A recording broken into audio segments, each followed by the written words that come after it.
The gunshot echoed through the Nevada night, and Julia Zimmerman stood frozen with the smoking pistol in her trembling hand, staring at the man bleeding out on the dusty floor of her father's saloon in Provo, Utah. It was 1882, and the territory had seen its share of violence, but Julia never imagined she would be the one to pull a trigger.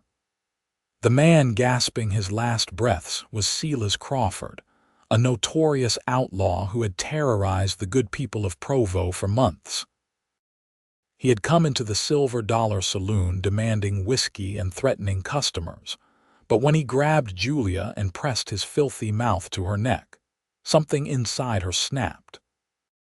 Her father's pistol had been tucked behind the bar, and her fingers found it before her mind could catch up with her actions. The saloon emptied fast, patrons scattering like tumbleweeds in a windstorm. Julia dropped the gun and backed away from Crawford's still form, her whole body shaking so violently she thought her bones might come apart.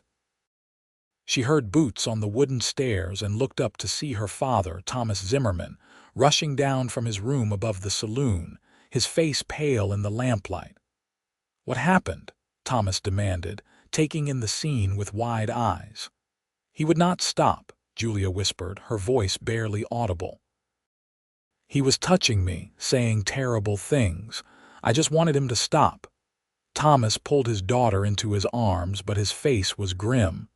"You should have called for me. You should not have done this." The sheriff arrived within minutes, a tall man named Garrett Sullivan, who had always been fair but firm in his dealings. He took statements from the few witnesses who remained, examined Crawford's body, and finally turned to Julia with an expression she could not quite read. "Miss Zimmerman, I have known you since you were a little girl," Sheriff Sullivan said carefully, "and I know Silas Crawford was as bad as they come, but you killed an unarmed man." "He was attacking her," Thomas protested. "I understand that, Thomas. I do. But there are procedures and folks are going to talk. Julia needs to leave Provo for a while. Let things settle down. If she stays, there could be trouble from Crawford's associates, or worse, a trial that would drag her name through the mud even if she is found innocent." Julia felt the floor tilting beneath her feet. "Leave? This is my home." "It is for the best," her father said quietly, though pain filled his eyes. "I have a cousin in Carson City, Nevada. You could go there, start fresh, use your mother's maiden name for a while, just until this blows over." That night, Julia packed a small trunk with her belongings, her hands still shaking as she folded the few dresses she owned. She looked at herself in the mirror and barely recognized the woman staring back. 22 years old, with dark hair that fell in waves past her shoulders and green eyes that now held a haunted look she had never seen before. She had taken a man's life. The fact that he deserved it, that he had been hurting her, did not erase the weight of that reality. 3 days later, Julia found herself on a stagecoach heading west, her father's cousin's address tucked in her pocket and a new name on her lips. She would be Julia Prescott now, she decided. A fresh start in Carson City. The journey took nearly 2 weeks, with stops in small towns along the way. Julia kept to herself, speaking only when necessary, her mind replaying that night over and over.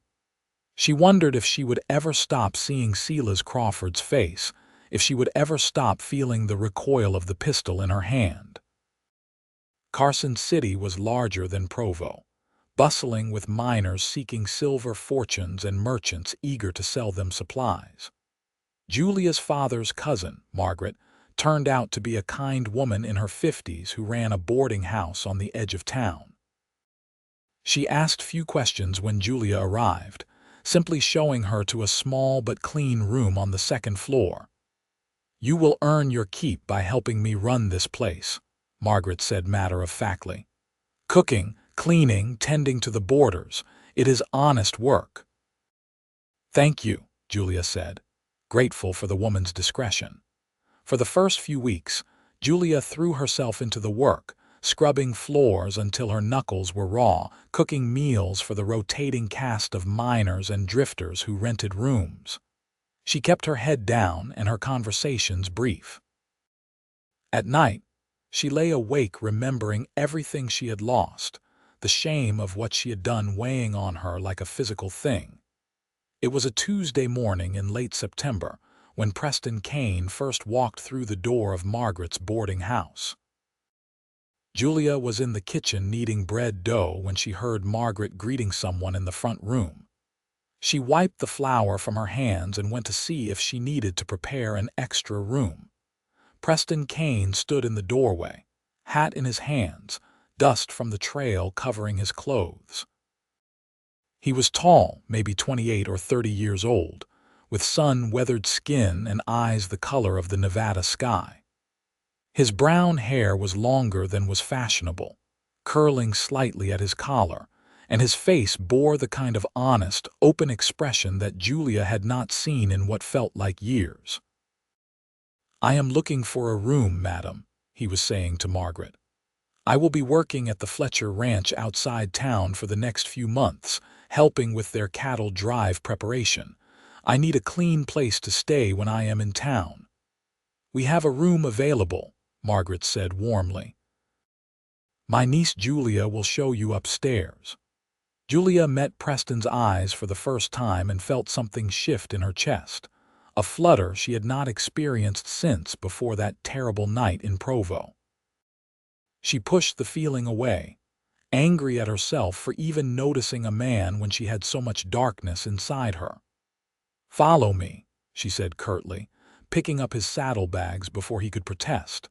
Preston followed her up the narrow staircase to the second floor.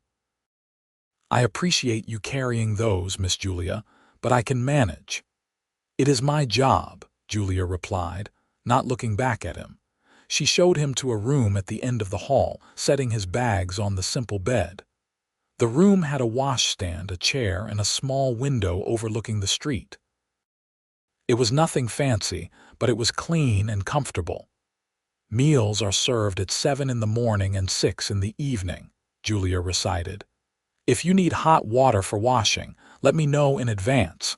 No drinking or gambling in the rooms." "Understood," Preston said, studying her face with an intensity that made her uncomfortable. "Have we met before? You seem familiar somehow." "I have never seen you before in my life," Julia said quickly, perhaps too quickly. She turned to leave. "I did not mean to make you uncomfortable," Preston said gently. "I just have this feeling that you are carrying something heavy. I recognize that look because I have worn it myself." Julia stopped at the door, her hand on the frame. She wanted to snap at him, to tell him to mind his own business, but something in his voice made her pause. "Everyone carries something, Mr. Kane." "That is true enough," he agreed, "but some burdens are not meant to be carried alone." She left without responding, hurrying back down to the kitchen where she could lose herself in the familiar motions of cooking. But Preston's words stayed with her throughout the day, circling in her mind like birds she could not shoo away. Preston Kane proved to be a model boarder. He was quiet, respectful, and always punctual for meals. He worked long days at the Fletcher Ranch, coming back to the boarding house each evening covered in dust and smelling of horses and leather. He would wash up, come down for dinner, and usually spend an hour on the porch reading by lamplight before retiring to his room. Julia found herself watching him when she thought he was not looking. There was something steady about Preston, something solid and trustworthy. He always thanked Margaret for the meals, helped carry in firewood without being asked, and spoke kindly to everyone he encountered. In a world that had shown Julia how cruel men could be, Preston Kane seemed like something from another time, a gentleman cowboy out of place in the rough Nevada territory. 3 weeks after Preston's arrival, Julia was serving dinner when one of the other boarders, a miner named Dutch Henderson, made a crude comment about her figure. Julia froze, the serving spoon trembling in her hand, her mind suddenly back in that saloon with Silas Crawford's hands on her. "That is enough." Preston's voice cut through the room like a blade. He stood up from his chair, his full height imposing in the small dining room. "You will apologize to Miss Julia right now, or you will find yourself eating your meals somewhere else." Dutch laughed nervously. "I was just joking around, Kane. No harm meant."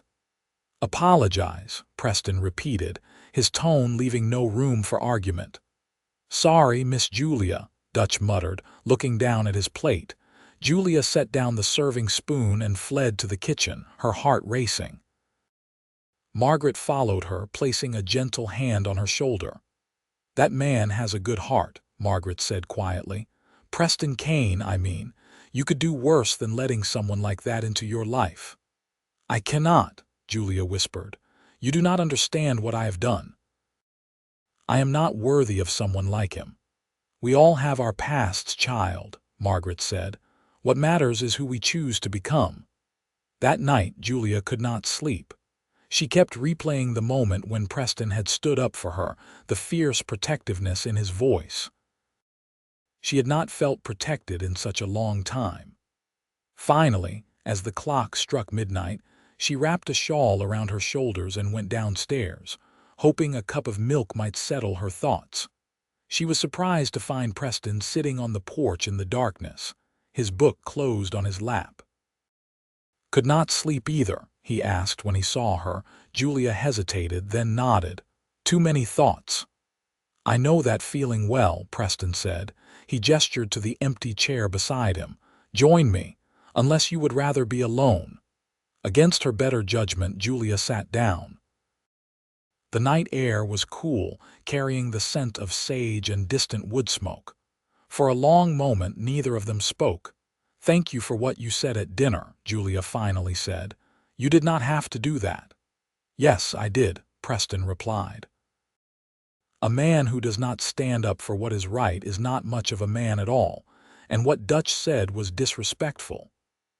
"Where are you from, Mr. Kane?" Julia asked, wanting to shift the conversation away from herself. "Please call me Preston," he said. "I am from Texas originally. My family had a small ranch outside San Antonio. My father died when I was 18, and my mother followed him 2 years later. My brother took over the ranch, and I decided to make my own way in the world. I have been working cattle drives and ranch jobs ever since, moving from place to place." "Do you ever get lonely?" The question slipped out before Julia could stop it. "Always moving, never putting down roots." Preston was quiet for a moment, considering. "Sometimes, but I always figured I was waiting for the right reason to stay somewhere. The right person, maybe, or the right opportunity." He turned to look at her, and even in the darkness, Julia could feel the weight of his gaze. "What about you, Miss Julia? What brought you to Carson City?" Julia's throat tightened. She wanted to tell him everything, to unburden herself of the secret she carried, but fear held her tongue. "I needed a fresh start," she said carefully. "Things happened in my old life that I would rather leave behind." "Fair enough," Preston said. "We all deserve a chance to begin again." They sat together in comfortable silence until Julia began to yawn. She excused herself and went back inside, but something had shifted between them that night, some invisible barrier beginning to crack. Over the following weeks, Julia and Preston fell into an easy routine of evening conversations on the porch.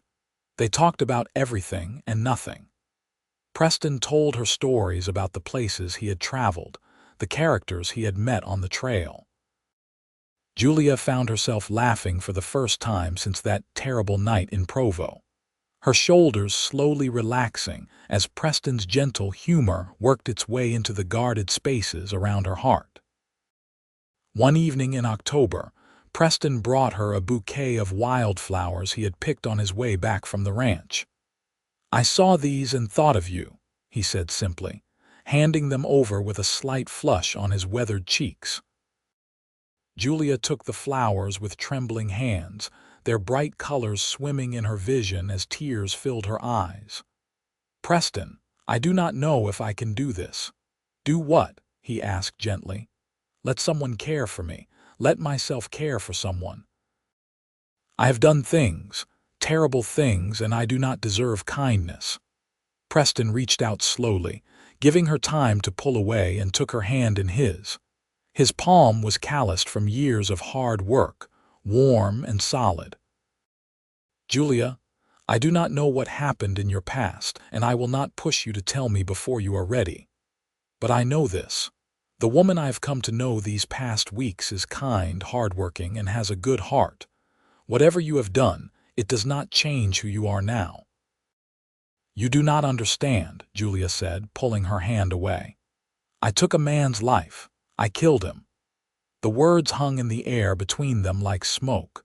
Julia waited for Preston to recoil, to look at her with disgust or fear. Instead, his expression remained steady, searching her face. "Tell me what happened," he said quietly. And so Julia told him everything. She told him about Silas Crawford, about the attack, about the pistol in her hand and the blood on the saloon floor. She told him about fleeing Provo, about the shame that followed her like a shadow, about the nightmares that woke her gasping in the dark. The words poured out of her like water from a broken dam, and when she finally finished, she was shaking. Preston did not speak right away. He stood up from his chair and walked to the edge of the porch, looking out at the dark street. Julia felt her heart breaking, certain that she had just destroyed the one good thing that had come into her life since that terrible night. Then Preston turned back to her, and his eyes were fierce. "That man attacked you. You defended yourself. That is not murder, Julia. That is survival." "The law might not see it that way," Julia said bitterly. "That is why I had to leave." "The law is not always just," Preston said.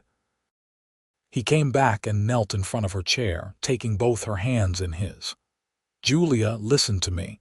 You are not a killer. You are a survivor, and I do not think less of you for what you did. If anything, I admire your strength." "How can you say that?" Julia whispered. "How can you look at me and not see blood on my hands?" "Because I see you," Preston said simply. "I see a woman who has been through something terrible and came out the other side. I see someone who works hard every day, who treats people with kindness, who is trying to build a new life. That is who you are, Julia. Not that one moment of violence." Julia began to cry then, great heaving sobs that shook her whole body. Preston pulled her into his arms, holding her as she wept against his chest. He did not say anything more, just held her and let her release the grief and shame she had been carrying for months. When her tears finally subsided, Julia pulled back and looked up at Preston's face. "I am ashamed of what I have done," she confessed, her voice raw. Preston cupped her face in his hands, his thumbs gently wiping away her tears. "I am proud of who you have become," he said firmly. "You could have let that night destroy you. Instead, you rebuilt your life. You kept going. That takes more courage than most people will ever have." Something broke open inside Julia at those words, something hard and frozen that had been locked away since that night in Provo. She leaned forward and pressed her forehead to Preston's, their breath mingling in the cool night air. "I am afraid," she whispered. "Of what?" Preston asked. "Of letting myself care for you, of believing I deserve this, of it all being taken away." "Life does not come with guarantees," Preston said, "but I can promise you this. I am not going anywhere, and whatever happens, we will face it together." That night marked a turning point for Julia and Preston.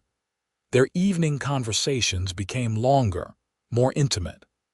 Preston began to court her properly, bringing her small gifts, asking her to walk with him through town on her days off.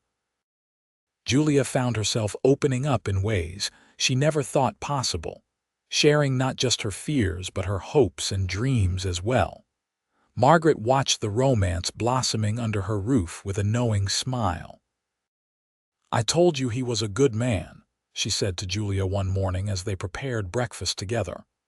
"You were right," Julia admitted, unable to keep the smile from her face. "He makes me feel like maybe I can leave the past behind, like maybe I can be happy again." "You deserve happiness, child," Margaret said firmly. "Do not let anyone, including yourself, tell you otherwise." As autumn turned to winter, Julia and Preston grew closer. They spent their evenings by the fire in the boarding house parlor, often reading aloud to each other from the books Preston borrowed from the small library in town. Preston told her more about his dreams of one day owning his own ranch, a place where he could raise horses and cattle, build something lasting. "Would you want that kind of life?" Preston asked her one evening. "Ranch life can be hard, especially for a woman. Long days, isolation, never knowing what challenges tomorrow might bring." Julia thought about it carefully. She had spent her whole life in towns, first Provo and now Carson City. But the idea of a ranch, of wide open spaces and honest work, appealed to something deep inside her. "I think I would like it," she said. "As long as I was with someone I loved." Preston's face lit up. "And are you, with someone you love?" Julia felt her cheeks flush, but she met his eyes steadily. "Yes, I love you, Preston Kane." "I love you too, Julia," Preston said, pulling her close and kissing her for the first time. It was a gentle kiss, full of promise and tenderness. Julia felt tears sliding down her cheeks, but they were happy tears this time, tears of relief and joy. She had not thought she would ever feel this way again, had not believed she deserved to feel this kind of pure, uncomplicated happiness. They sat together long into the night, making plans and dreaming about the future. Preston told her he had been saving his wages from the Fletcher ranch, setting aside money toward his dream of owning land. "I was thinking maybe somewhere in Colorado," he said.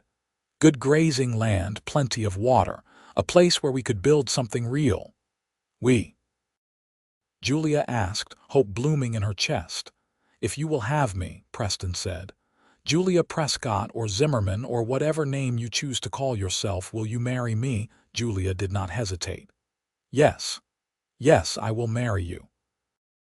They were wed in January of 1883 in a small ceremony at the Carson City church. Margaret stood as Julia's witness, tears streaming down her face as she watched her young boarder marry the cowboy who had stolen her heart. A few of Preston's friends from the Fletcher ranch attended, good men who clapped Preston on the back and told Julia she was getting a fine husband. Julia wore a simple blue dress that Margaret had helped her sew, her dark hair pinned up with wildflowers despite the winter cold. Preston wore his best clothes, his hair neatly trimmed and his boots polished to a shine. When the minister pronounced them husband and wife, Preston kissed Julia with such tenderness that several women in the small congregation sighed audibly. After the ceremony, Margaret hosted a small celebration at the boarding house. There was food and music, and Julia found herself dancing with her new husband, laughing as he spun her around the parlor. For the first time since that night in Provo, she felt truly free, as if the weight she had been carrying had finally been lifted from her shoulders. That night, in the privacy of Preston's room, which was now their room, Julia lay in her husband's arms and felt completely safe. Preston held her close, his fingers tracing gentle patterns on her shoulder. "I want to tell you something," Preston said quietly, "about my past." Julia propped herself up on one elbow, looking down at his face in the lamplight. "What is it?" "When I was 20, I worked for a ranch in Texas run by a man named Coleman. He was cruel to his workers, cheated them out of wages, beat horses until they were broken in spirit. One night I had enough. I confronted him and it turned into a fight. I beat him badly, Julia. I could have killed him. I wanted to kill him, but I stopped myself at the last moment and left that ranch, never looked back." Julia could see the old shame in Preston's eyes, the weight of that memory. "You stopped yourself," she said gently. "That is what matters. I am telling you this because I want you to understand that I meant what I said. We all have things in our past that we wish we could change, but those moments do not define us. What defines us is what we do after, how we choose to live our lives going forward." "Thank you for telling me," Julia whispered, "and thank you for loving me despite everything." "Not despite," Preston corrected. "I love you because of everything you are, including the strength that got you through that terrible night." They held each other close as the wind howled outside. Two people who had found each other despite the odds, who had chosen to build a future together out of the broken pieces of their pasts. The winter passed in a blur of happiness for Julia and Preston. They continued to live at Margaret's boarding house while Preston worked and saved money, every dollar bringing them closer to their dream of owning a ranch. Julia continued to help Margaret, but now her work felt lighter, infused with the joy of planning for the future. In the spring, Preston received word from a contact in Colorado about a piece of land available near the town of Durango. It was 500 acres with a creek running through it, mountains in the distance, and grass enough to support a good-sized herd of cattle. The price was fair, and the seller was willing to work out terms. "What do you think?" Preston asked Julia as they sat on the porch one evening, reading through the details in the letter. "I think we should go look at it," Julia said, excitement bubbling up inside her. "I think this could be our chance." They made the journey to Durango in late April, traveling by train and stagecoach through some of the most beautiful country Julia had ever seen. The mountains rose up like giants, their peaks still capped with snow even as spring flowers bloomed in the valleys below. Julia felt something in her chest expand as she took in the vast, open landscape. The land was everything the letter had promised and more. They rode over it with the seller, a man named Frederick Morrison who was getting too old to ranch and wanted to retire to Denver to be near his daughter.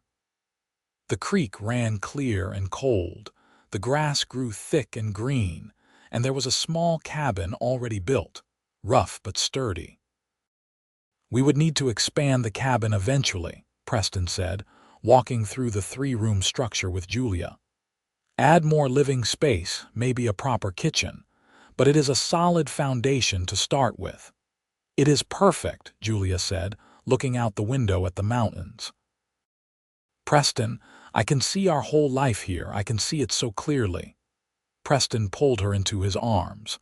"Then let us make it happen." They negotiated with Morrison, and by early May the land was theirs. Preston paid half up front with his savings and arranged to pay the rest over the next 3 years. They said their goodbyes to Margaret, who cried and made them promise to write often, and then they set out for their new home in Colorado. The first year on the ranch was the hardest work Julia had ever done. They expanded the cabin, adding 2 more rooms and a proper kitchen with Preston doing most of the carpentry himself. Julia planted a garden, learning through trial and error what would grow in the Colorado soil. They bought a small herd of cattle, just 20 head to start, and Preston taught Julia how to help with the ranching work. There were days when Julia's whole body ached from the labor, when she fell into bed so exhausted she could barely move.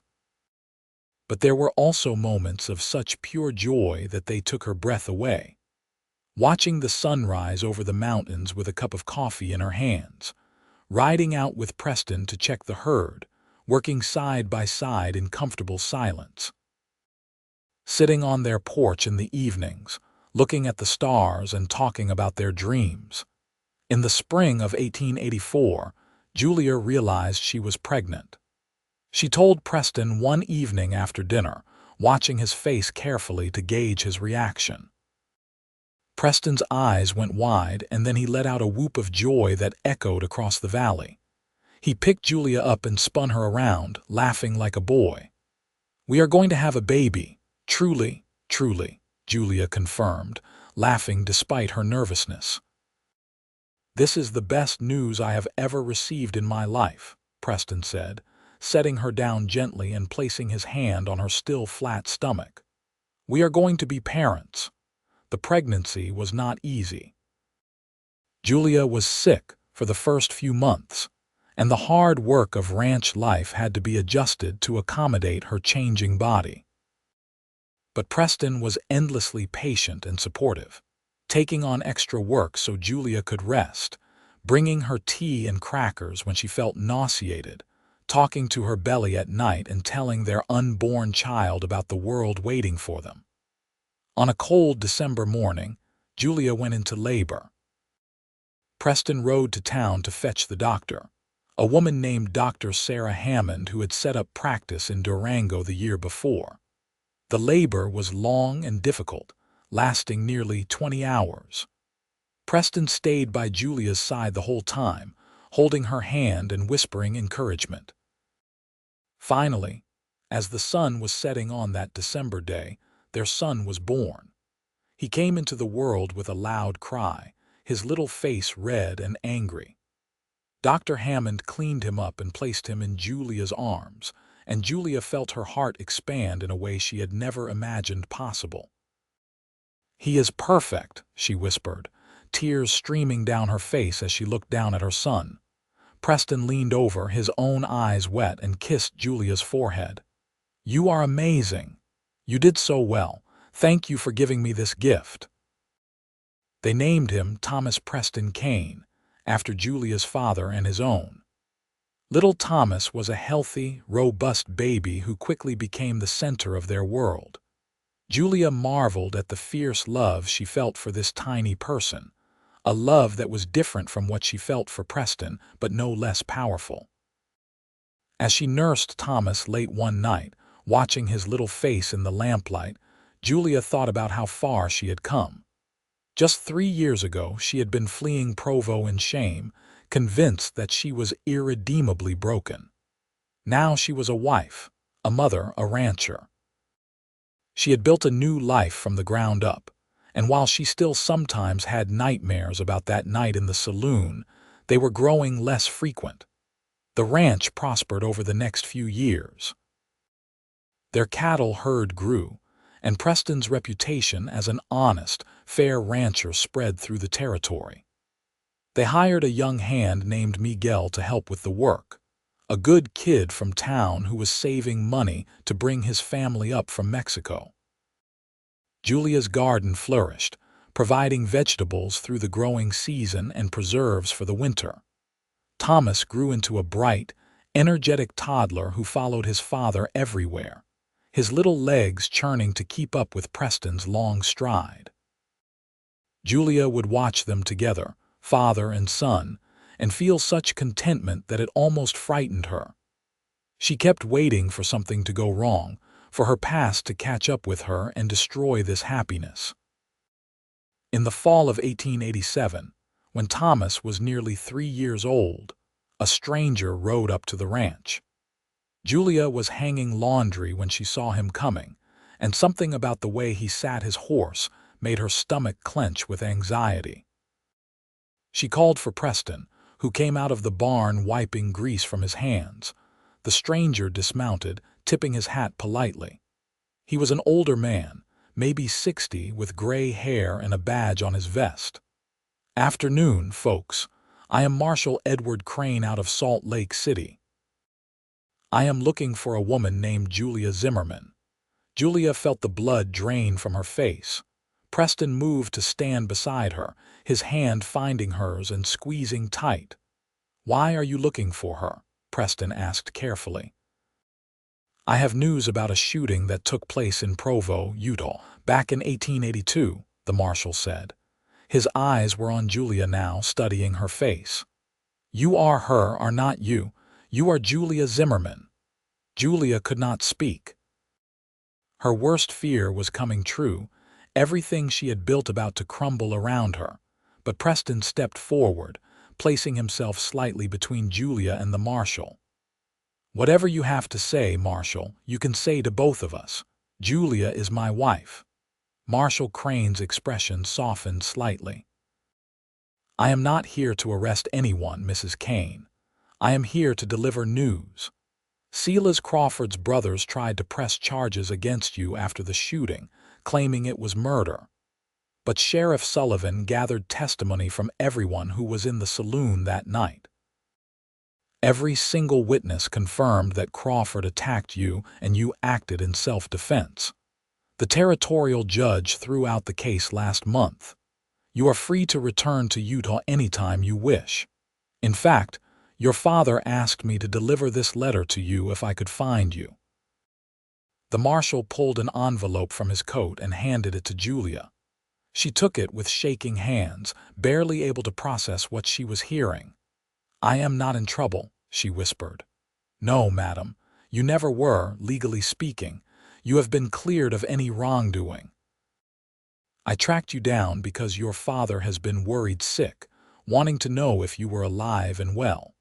I am a friend of his, and I promised I would try to find you. Julia opened the letter with trembling fingers. Her father's familiar handwriting swam before her eyes as she read his words. He told her how much he missed her, how the saloon was not the same without her. He told her about Sheriff Sullivan's investigation and the judge's ruling. He told her he was proud of her for being strong enough to survive and start over. He told her he loved her and hoped she would come visit someday, bring her family to meet him. Julia's knees gave out and Preston caught her, lowering her gently to the ground. She clung to the letter and sobbed, great heaving sobs of relief and grief and joy all mixed together. All this time, all this fear and shame, and she had been innocent all along. The law had seen what really happened. She was free. Preston knelt beside her, his arm around her shoulders, while Marshal Crane stood respectfully at a distance. Thomas ran over from where he had been playing, his little face concerned at seeing his mother cry. "Mama," he asked, his voice small. Julia pulled him into her lap, holding him tight. "I am okay, sweetheart. Mama is okay. These are happy tears." Marshal Crane stayed for supper that evening, and Julia told him everything about her life since leaving Provo. She told him about meeting Preston, about building the ranch, about little Thomas. The marshal listened with a kind expression, nodding occasionally. "Your father will be happy to hear all this," he said. "He always believed you would land on your feet. He just wanted to know for certain that you were safe and happy." "Will you take a letter back to him?" Julia asked. "I want him to know everything, and I want to arrange a visit. I would like Thomas to meet his grandfather." "I would be honored," Marshal Crane said. That night, after the marshal had ridden on toward his next destination, Julia and Preston sat on their porch watching the stars come out. Thomas was asleep inside, worn out from the excitement of the day. Julia leaned her head on Preston's shoulder, feeling lighter than she had in years. "I cannot believe it is really over," she said quietly. "All this time I have been carrying that weight, and now it is just gone." "You were always innocent, Julia," Preston said. "Now the rest of the world knows it too." "I should have had more faith," Julia said. "In the law, in the truth coming out. I should not have run." "You did what you needed to do to survive," Preston reminded her, "and if you had not come to Carson City, we might never have met. I cannot regret anything that brought you into my life." Julia turned to look at her husband, this good man who had seen her at her lowest and loved her anyway. "You saved me, you know, not just from my past, but from myself. You made me believe I could be more than my worst moment." "You saved yourself," Preston said firmly. "I just had the privilege of being there to see you do it, and loving you has been the greatest honor of my life." They kissed as the stars wheeled overhead, two people who had found each other against all odds and built something beautiful together. The following spring, Julia, Preston, and Thomas made the journey back to Provo to visit Thomas Zimmerman. Julia's father met them at the train station, and when he saw his daughter, he broke down and wept. They held each other for a long time, healing years of separation and worry in that embrace. Thomas Zimmerman fell instantly in love with his grandson, spoiling the boy with candy and toy horses. He was impressed with Preston, telling Julia privately that she had chosen well. "That is a man who will stand by you no matter what comes," her father said. "Hold on to him." "I plan to," Julia assured him. They spent 2 weeks in Provo, and Julia was surprised by how it felt to be back. The town had not changed much, but she had changed everything. She was not the scared young woman who had fled in shame. She was a wife, a mother, a successful rancher. She walked through town with her head held high, and the people who had known her before greeted her warmly, congratulating her on her marriage and her beautiful son. On their last night in town, Julia and her father sat up late talking. "I am sorry I did not fight harder to keep you here," Thomas said. "I was afraid for you, afraid of what Crawford's family might do, but I should have trusted that the truth would come out." "You did what you thought was best," Julia said. "And honestly, Father, leaving turned out to be the best thing that could have happened to me. I found Preston, I found a life I love. I do not regret how things turned out."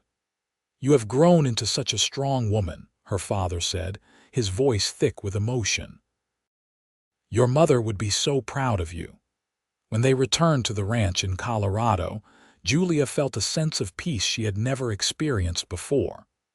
All the loose ends of her past had been tied up, all the fear and shame finally laid to rest. She could move forward now without looking over her shoulder, without waiting for the other shoe to drop. Life on the ranch continued its rhythms. The herd grew to nearly 200 head of cattle. They added horses, including a beautiful mare that Julia learned to ride with skill and confidence. Miguel brought his family up from Mexico as planned, and his wife Rosa became Julia's close friend, the two women often working together in the garden or watching their children play. In the summer of 1889, Julia gave birth to their second child, a daughter they named Margaret Rose after the woman who had taken Julia in when she needed it most, and Preston's mother Rose. The birth was easier than Thomas's had been, and little Margaret was a calm, sweet-natured baby who rarely cried. Thomas, now nearly 5, was fascinated by his baby sister, always wanting to help with her care. Julia would watch him gently rocking Margaret's cradle and feel her heart swell with love for her growing family.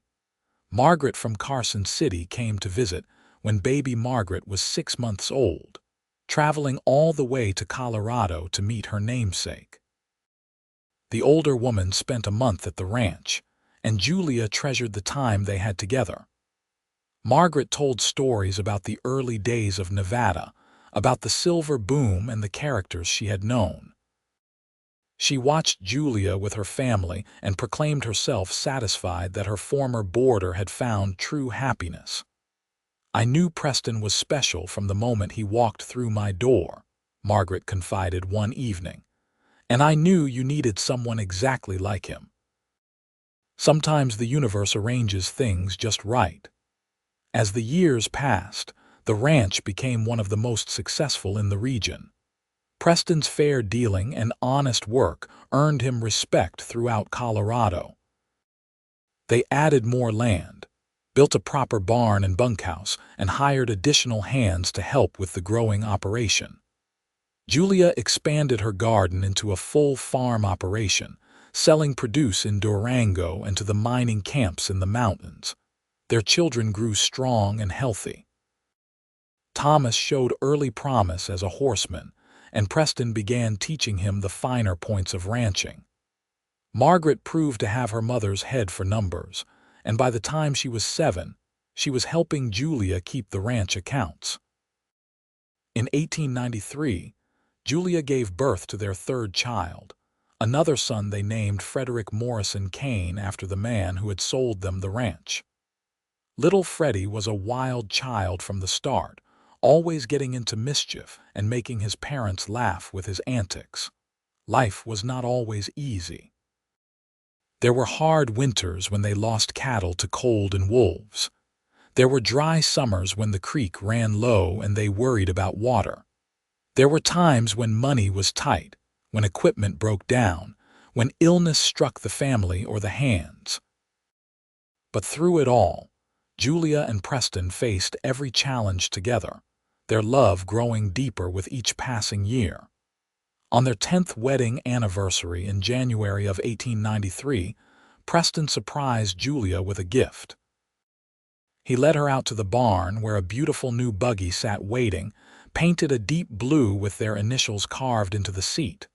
"Preston, it is beautiful," Julia breathed, running her hand over the smooth wood. "But this must have cost a fortune." "You are worth it," Preston said simply. "You have given me 10 years of happiness, 3 beautiful children, and a life beyond anything I ever dreamed of. This is just a small token of how much I love you." Julia threw her arms around her husband's neck, kissing him deeply. Even after 10 years, his kiss still made her heart race, still made her feel like a young woman in love for the first time. That evening, with the children asleep in their beds, Julia and Preston sat by the fire in their expanded cabin, which was now really more of a proper house. They talked about the past decade, marveling at how far they had come. "You ever think about that night?" Preston asked gently. "The night in Provo, sometimes," Julia admitted, "but it does not haunt me like it used to. I have made peace with it. I did what I had to do to survive, and I forgave myself for it. That is all anyone can do." "I am so proud of you," Preston said, pulling her close. "Of everything you have become, everything you have built, you are the strongest person I know." "I could not have done any of it without you," Julia said. "You gave me the courage to believe in myself again. You showed me that I was worthy of love and happiness. You saved my life in every way a person can be saved." "We saved each other," Preston corrected. "Because before I met you, I was just drifting, waiting for my life to really begin. You gave me purpose, gave me a home, gave me a reason to build something lasting. We saved each other, Julia. That is what love does." They sat together in comfortable silence, watching the firelight dance on the walls. Two people who had found each other in the wilderness of the West and created something beautiful from the broken pieces of their pasts. Thomas Zimmerman came to visit every summer, delighting in watching his grandchildren grow. He eventually sold the saloon in Provo and moved to Durango permanently, buying a small house in town so he could be close to his family. He became a beloved fixture in his grandchildren's lives, telling them stories and spoiling them terribly. Miguel and Rosa's family grew as well, and the two families became inseparable. Their children played together, celebrated holidays together, and as they grew older, worked the ranch together. The Kane Ranch became known throughout the region not just for its successful cattle operation, but for the community that Preston and Julia had built around it, a place where hard work was valued and everyone was treated with respect. In 1898, when Thomas was 14, Margaret was 9, and Freddie was 5, Julia discovered she was pregnant again. It was unexpected, and at 38 years old, she worried about the complications that could arise. But Preston was thrilled, and their children were excited at the prospect of another sibling. The pregnancy was difficult, and Dr. Hammond, now a good friend of the family, insisted Julia rest as much as possible. The ranch hands and the children stepped up to take on her usual work, and Julia spent much of those 9 months in quiet reflection, reading and sewing and watching her family bustle around her. On a spring morning in 1899, Julia gave birth to twin girls. The labor was hard, harder than any of her previous births, and there was a moment when Dr. Hammond looked worried. But Julia was strong, stronger than even she knew, and she brought both babies safely into the world. They named the twins Emma Rose and Sarah Jane, and their arrival brought such joy to the ranch that it felt like the whole place was celebrating. Thomas, now a serious young man who helped his father run the ranch, was tender and protective of his tiny sisters. Margaret took charge of organizing their care with the efficiency that was her trademark.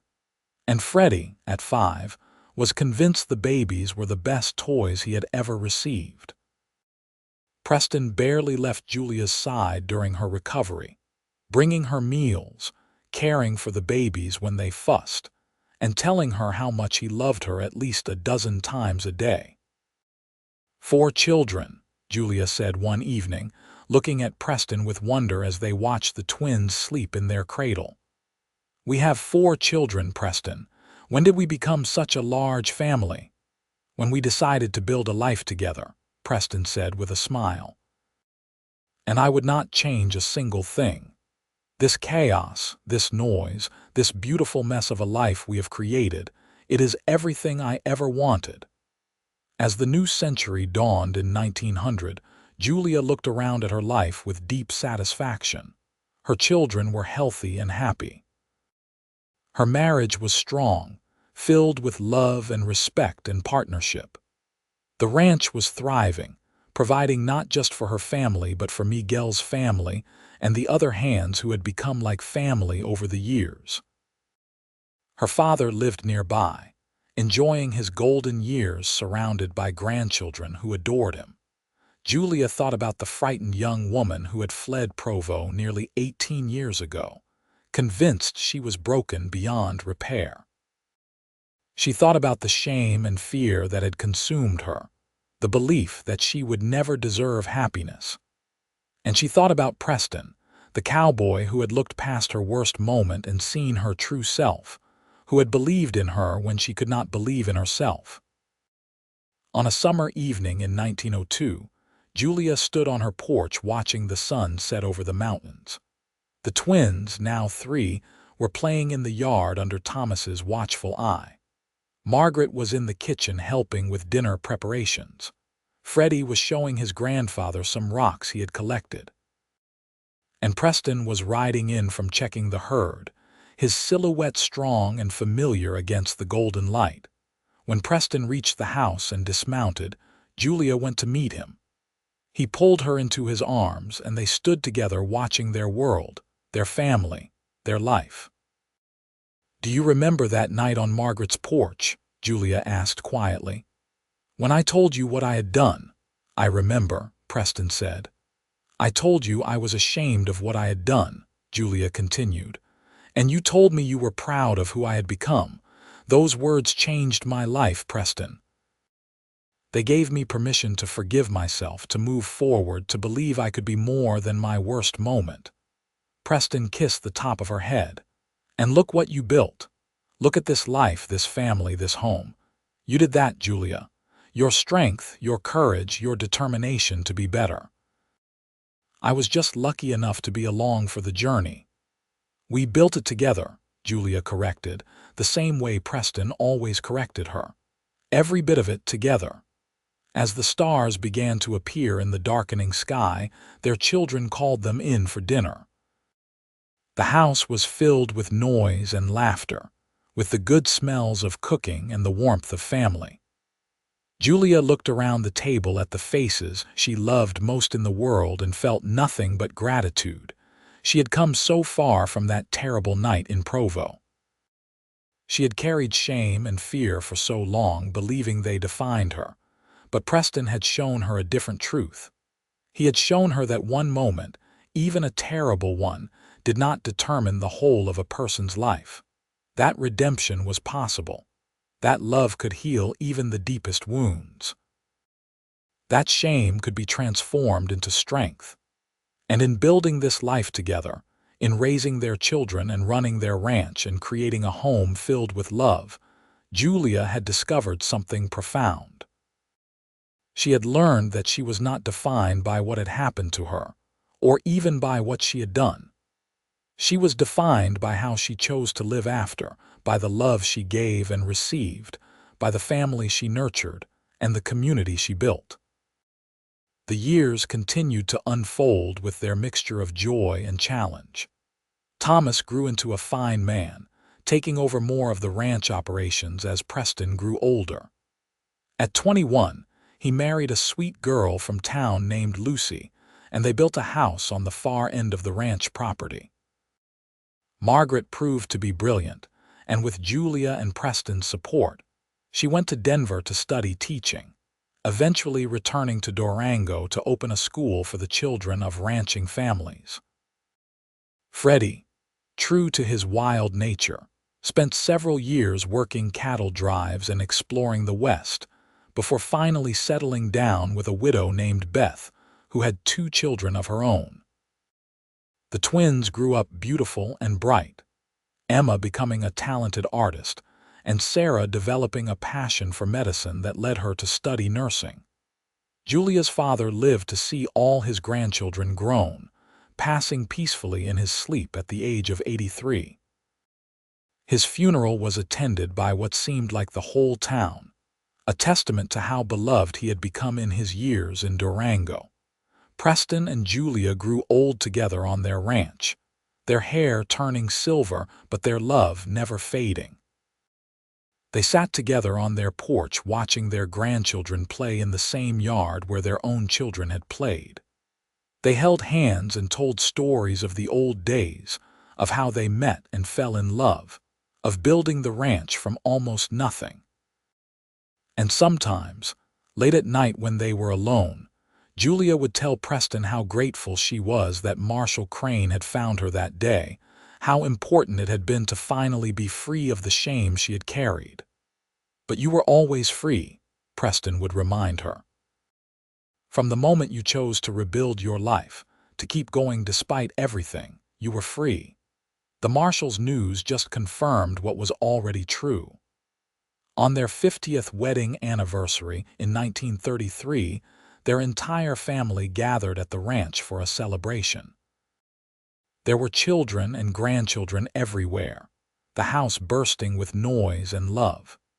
Julia, now 73 years old but still sharp and engaged, looked around at the multitude of faces, all these lives that had sprung from the love she and Preston had built together. Preston, at 79, stood up to make a toast.